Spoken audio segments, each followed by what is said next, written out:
Ma vie, Dieu merci, la guerre est finie. La guerre est finie, il n'y a plus de guerre. Tu reviens à la maison. Tu es en vie, tu es dans ma vie, tu reviens à la maison. Il n'y a plus de guerre. Il n'y a plus de guerre, c'est fini. Ma vie, je t'aime et je t'attends. À ce moment précis, son fils âgé de 25 ans est encore entre les mains du Hamas qui a autorisé cet échange vidéo. Il fait partie du premier groupe de 7 otages qui sera libéré dans les heures qui suivent. Viendront ensuite les 13 derniers encore en vie. Les familles et les proches les découvrent à distance pour la première fois.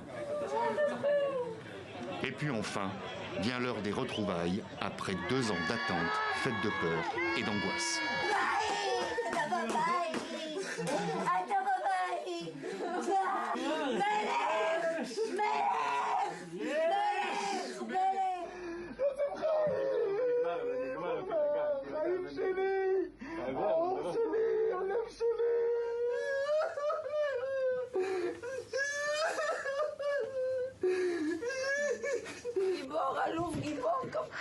Mon âme, comme tes sœurs et Ilana, attendent de te voir, toi et Nouni.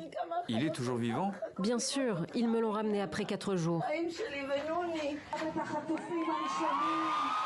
L'attente était longue aussi sur la place des otages à Tel Aviv, après 2 ans d'une mobilisation sans faille.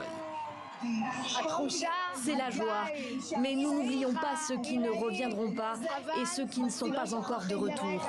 Ceux dont les 28 corps sont toujours entre les mains du Hamas, 4 d'entre eux devraient être restitués avant demain. Pendant ce temps, la bande de Gaza s'apprête à accueillir les 2000 prisonniers palestiniens, dont 250 condamnés à perpétuité, qu'Israël s'est engagé à libérer dans le cadre de l'accord.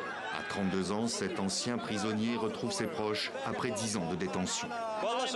C'est un sentiment indescriptible. Je n'arrive toujours pas à y croire. Dieu merci. Nous attendions ce moment, c'était une grande surprise.